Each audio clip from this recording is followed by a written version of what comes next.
Hello guys, आज आपण करणार आहोत मसाला पापड. त्यासाठी घेतले 1.5 वाटी मैदा, त्यामध्ये चवीनुसार मीठ आणि थोडंसं पाणी ॲड करून त्यांना मळून घेऊ.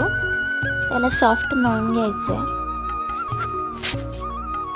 त्यानंतर घेतलं पोलपाट, पुऱ्या जसं लाटतं तसं लाटून घेतलं आहे.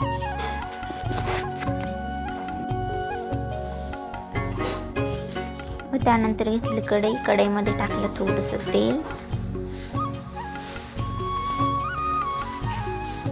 आणि ह्या ज्या पुऱ्या केल्या होत्या त्या त्याच्यामध्ये टाकायचं. तिला ब्राऊन कलर येऊस तोपर्यंत छान तळून घ्यायचं.